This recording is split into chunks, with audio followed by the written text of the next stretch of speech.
Shalom, selamat datang di channel saya, di channel Snack Rohani. Saat ini saya ingin berbagi sharing tentang firman Tuhan. Sebuah cerita yang menarik, yang tentunya kita tahu semua, terutama yang sering membaca Alkitab ya. Kalau yang malas atau jarang membaca Alkitab, ayo baca Alkitab, baca firman Tuhan, pokoknya baca aja. Untuk masalah mengerti, kita mohon bimbingan Roh Kudus untuk dapat mengerti dan memahami arti firman Tuhan itu. Dan saya percaya setiap pesan Tuhan yang ada di Alkitab, firman Tuhan itu bukan hanya hidup, tetapi menghidupi setiap aspek iman kita lah.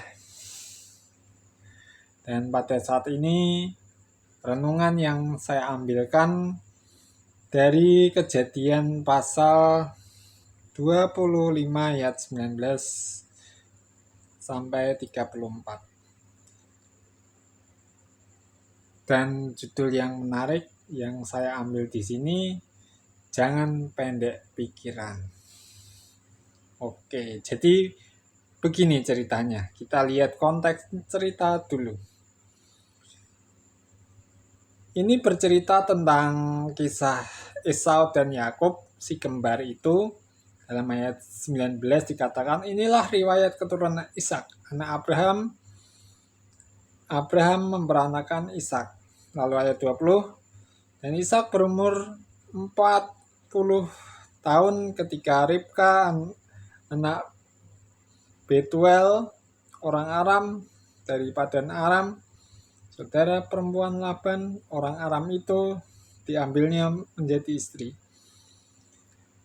Ayat 21, berdoalah Ishak kepada Tuhan untuk istrinya, sebab istrinya itu mandul. Tuhan mengabulkan doanya sehingga Ribka istrinya itu mengandung. Tetapi anak-anaknya bertolak-tolakan di dalam rahimnya, dan ia berkata, jika demikian halnya, mengapa aku hidup? Dan ia pergi meminta petunjuk Tuhan. Sampai di sini dulu. Jadi riwayat tentang Esau dan Yakub ini, Ishak, anak Abraham, dari istri Abraham yang bernama Sarah itu, yang dijanjikan akan mewarisi negeri, memiliki banyak keturunannya.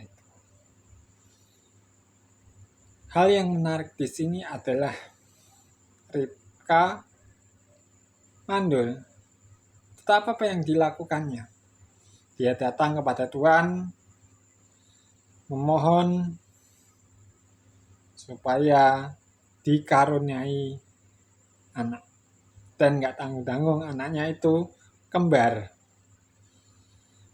Lalu kita lihat ayat 23, firman Tuhan kepadanya, dua bangsa. Nah ini menarik, dua bangsa ada di dalam kandunganmu, dan dua suku bangsa akan berpencar dari dalam rahimmu. Suku bangsa yang satu akan lebih kuat dari yang lain. Anak yang tua akan menjadi hamba kepada anak yang muda. Ini menarik. Janji Tuhan itu pasti digenapi. Janji apa? Kalau kita lihat di Kejadian pasal 12 ayat 1 sampai 3 di situ, engkau akan menjadi bangsa yang besar. Keturunanmu seperti pasir di laut dan seperti bintang di langit. Sehingga dari keturunan Abraham ini muncul berbagai banyak bangsa. Makanya kan Bapak Abraham mempunyai banyak sekali anak-anak. Lah itu lagunya. Makanya Bapak Abraham ini disebut Bapak segala bangsa. Kembali ke pembahasan kita. Jadi kedua anak Ishak, yaitu Esau dan Yakub, memang berbeda sejak di dalam kandungan. Esau bertumbuh menjadi seorang yang pandai berburu dan suka tinggal di padang, sedangkan Yakub bertumbuh menjadi seorang yang tenang pembawaannya dan suka tinggal di rumah. Pada suatu kali ada hal tragis yang terjadi di antara mereka. Ya, peristiwa ini kalau kita kenal, kalau saya boleh sebut, gara-gara semangkok atau sepiring yang kemerah-merah, atau mungkin yang ada yang mengatakan itu sup kacang merah atau apalah, nggak tahu. Esau menjual hak kesulungannya kepada Yakub. Ia menjual warisan terbanyak yang semestinya ia peroleh, privilege atau hak istimewa yang hanya bisa dimiliki oleh anak sulung. Sayang, seribu sayang, semua terjadi hanya karena pikiran pendek di benak Esau. Atau mungkin sungguh pendek ya. Yaitu keinginan untuk makan makanan lezat yang sedang dimasak oleh Yakub, ayat 30.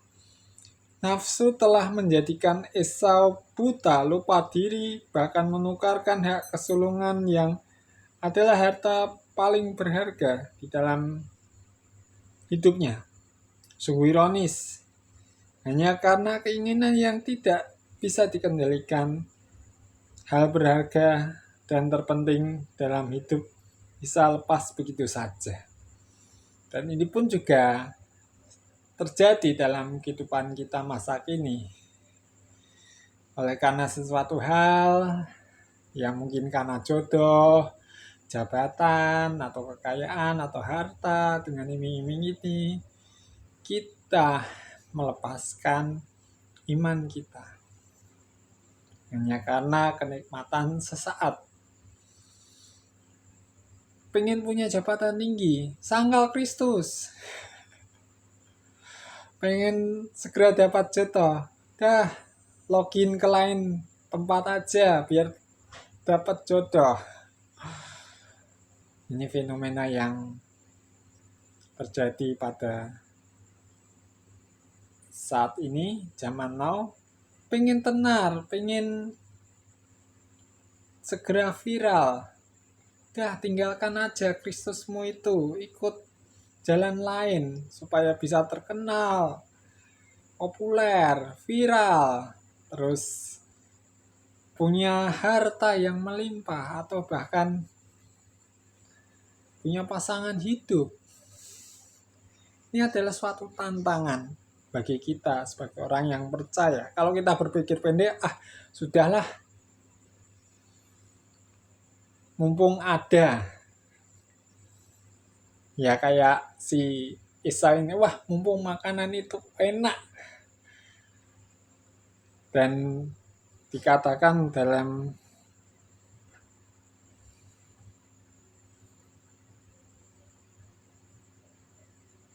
ini,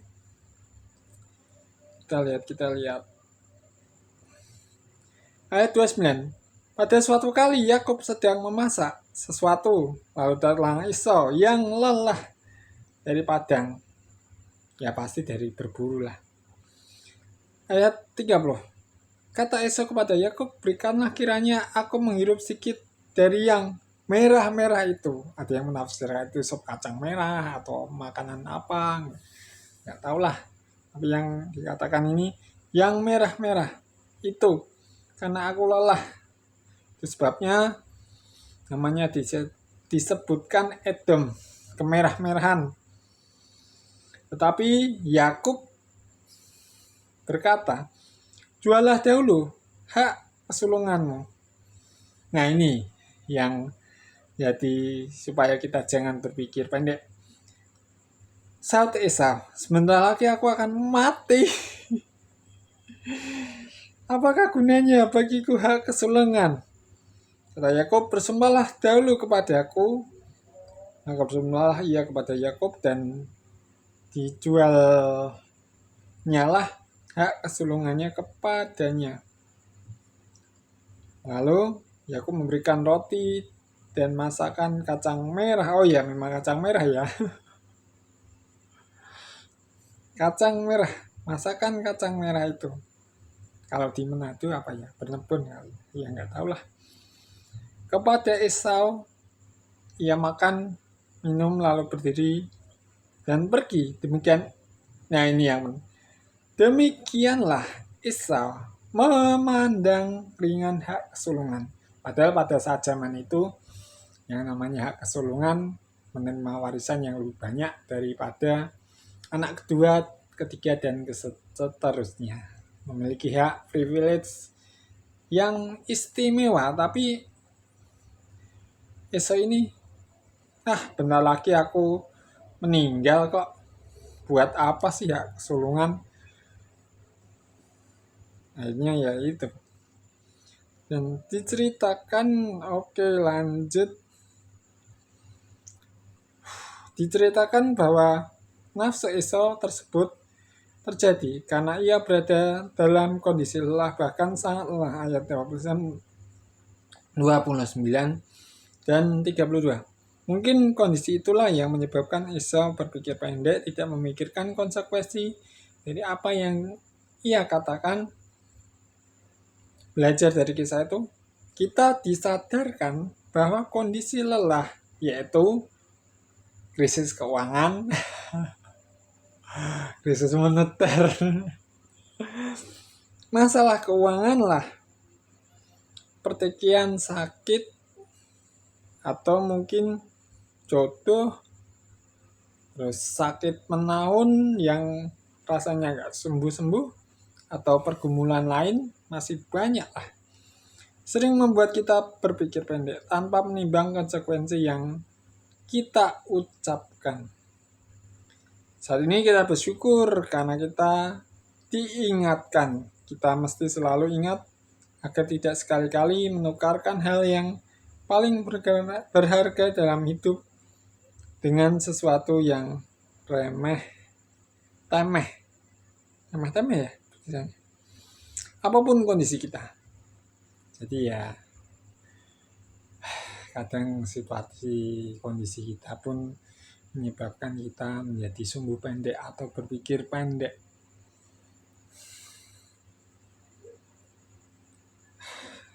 Udah capek Tuhan, keuanganku kayak gini, hidup kismin, mau makan aja susah. Mumpung ada kesempatan, nggak bisa makan, nggak ngerepotin orang. Ya sudahlah, aku tak login ke tempat lain. Atau menjual iman kita.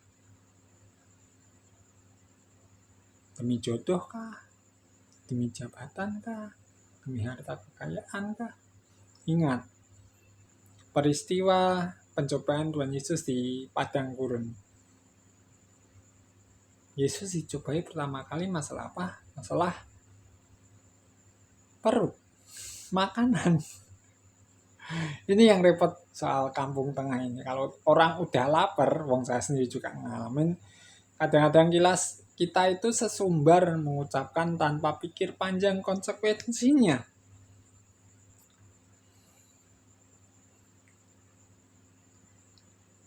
Saya ulangi, belajar dari kisah itu kita disadarkan bahwa kondisi lelah, capek Tuhan, gak duit, capek Tuhan umur segini belum dapat jodoh, capek Tuhan belum dapat kerjaan, capek Tuhan banyak tanggungan, listrik, kebutuhan sehari-hari, mungkin yang berkeluarga, tanggungan istri dan anak, belum bayar sekolah, belum bayar ini, kemudian gas LPG habis, beras juga habis, kebutuhan juga habis, apalagi sekarang mulai naik.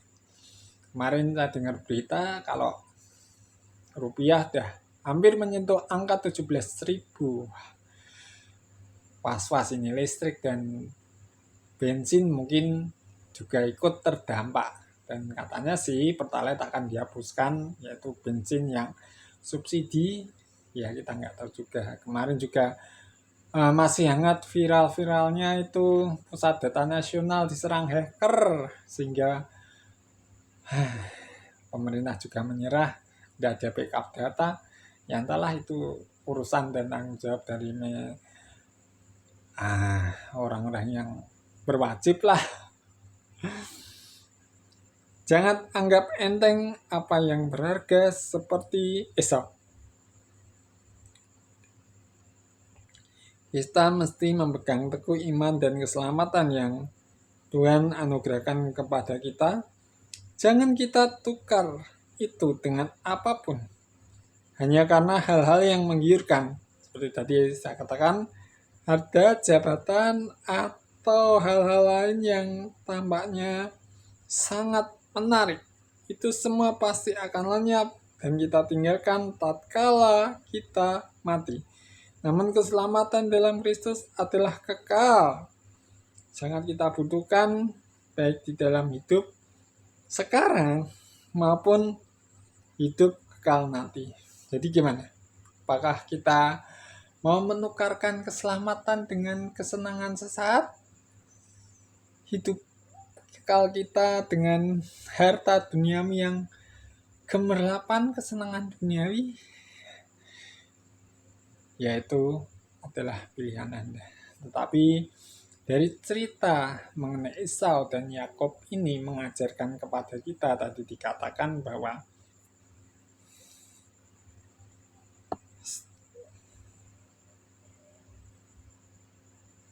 saat ini kita bersyukur karena kita diingatkan, kita mesti selalu ingat orang yang selamat itu orang yang eling lan waspada, itu pepatah Jawa mengatakan.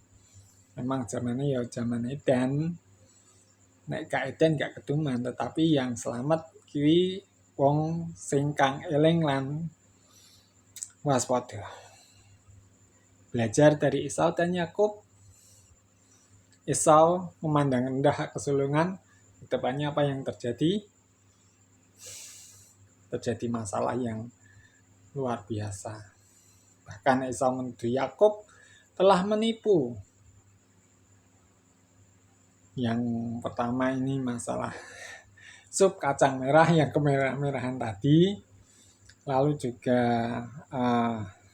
berkat dari ayahnya yang bernama Ishak itu. Dimana nanti kita juga akan bahas di mana Yakub memakai bulu-bulu seperti Esau, kemudian memohonkan berkat Ishak. Karena ibunya Ribka mengatakan bahwa ayahnya Ishak ini pengen makan daging buruan Esau, lalu Esau mengambil panah lalu berburu, tapi Ribka mengambil domba ternak dimasak daging olahan seperti daging buruan kesukaan Ishak dan menyuruh Yakub untuk memohonkan berkat dari Ishak. Lalu terjadi masalah di situ sampai sekarang. Dan mengapa orang Israel tidak diizinkan melewati Edom? Ya karena permasalahan dari nenek moyang ini.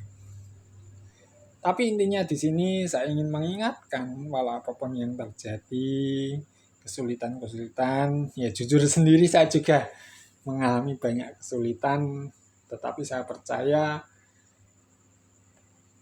dan saya tetap berpegang teguh. Sedikit kesaksian dari saya, waktu saya tidak bisa lihat dulu, saya sempat ketemu orang di mana pada saat itu orang itu bilang, sudahlah tinggalkan Yesusmu itu. Yesusmu itu sudah mati disalib, tidak bisa nyembuhin kamu. Tetapi saya berpegang teguh hingga saat ini, puji Tuhan, oleh karena pertolongan Tuhan juga bisa nyampe di sini di Madiun. Dan kesaksian ini juga pernah saya sampaikan di video sebelumnya. Sekali lagi, jangan kita ikut berpikiran pendek hanya karena kenikmatan. Walaupun seberat apapun masalahnya, saya juga mengalami pergumulan. Tetapi melalui kisah ini juga memberkati saya, jangan seperti Esau. Krisis moneter kah, krisis keuangan kah, atau mungkin nggak dapat pekerjaan, ataupun yang bekerja ini kok nggak dapat naik jabatan atau jenjang karirnya stagnan terus, percayalah Tuhan pasti punya rencana. Jika kita setia dan taat dalam mengikut Tuhan, Tuhan pasti buka jalan. Saya pun juga percaya seperti itu hingga saat ini. Saya tetap mempercayakan diri saya, beriman kepada Kristus Yesus yang sanggup menyatakan mujizat. Di video sebelumnya ada kesaksian tentang jempol. Saya yakin bahwa Tuhan pasti akan menyembuhkan. Saya percaya itu tanpa amputasi secara alami. Dan itulah yang ingin saya sharingkan. Saya ingin mengingatkan kita semuanya, jangan berpikiran pendek. Ya walaupun sebenarnya saya juga lelah sih, tapi saya percaya dan berpengharapan sungguh-sungguh kepada Tuhan, karena Tuhan Yesus dikatakan bahwa marilah kepadaku yang letih lesu dan berbeban berat, aku akan memberikan kelegaan. Dan pikulah kuk yang kupasang, sebab kuk yang kupasang itu enak dan ringan. Jadi ini juga mengingatkan kepada saya di situasi saya yang ya memang sulit sih, sukar seperti ini, terutama krisis keuangan. Saya tetap yakin pemeliharaan Tuhan yang sungguh luar biasa. Tuhan memelihara orang Israel selama 40 tahun di padang gurun dengan mana, burung puyuh, dan air. Semuanya pemeliharaan Tuhan hingga sampai ke tanah Kanaan. Dan juga memelihara Elia di Sungai Kerit. Demikian juga pasti akan memelihara kehidupan kita semua. Tapi yang pasti saya mau ingatkan, apapun yang terjadi jangan berpikir pendek. Jangan lepaskan iman kita demi gemerlap harta duniawi, jabatan, atau dan yang lain sebagainya yang bersifat sementara. Karena dunia akan lenyap dengan segala gemerlapnya, tetapi Kristus adalah keselamatan yang kita percayai. Di dalam Kristus selalu kita pegang, setia, taat sampai Tuhan Yesus memanggil kita. Atau mungkin sebelum Tuhan Yesus memanggil kita, Tuhan sudah mengangkat kita. Itulah yang menjadi pengharapan bagi kita semua. Sekian renungan singkat dari saya, walaupun sederhana, mohon maaf masih banyak pelepotan. Ya dengan alat yang terbatas sih berusaha bikin konten. Dan terima kasih udah menonton channel saya, walaupun ada gap, ada waktu atau vakum selama beberapa waktu karena keterbatasan modal. Tapi saya percaya kok jika saya menaruh pengharapan pada Tuhan, nanti bertahap pun mempunyai peralatan yang cukup bagus untuk bikin konten yang memotivasi, mengingatkan kita untuk tetap taat dan setia kepada Tuhan Yesus Kristus. Hal yang terpenting adalah bagaimana hidup kita sebagai pengikut Kristus dapat merefleksikan karakter Kristus dalam kehidupan kita. Bagi saya itu saja sih, nggak perlu mendiskusikan hal-hal yang lain atau menyerang atau apalah, nggak penting. Yang pasti lebih baik kita introspeksi diri kita sendiri dulu, termasuk diri saya. Terima kasih. Sekian video dari saya. Kiranya renungan singkat ini dapat memberkati kita semua. Oh iya, Terima kasih, Tuhan Yesus memberkati. Shalom.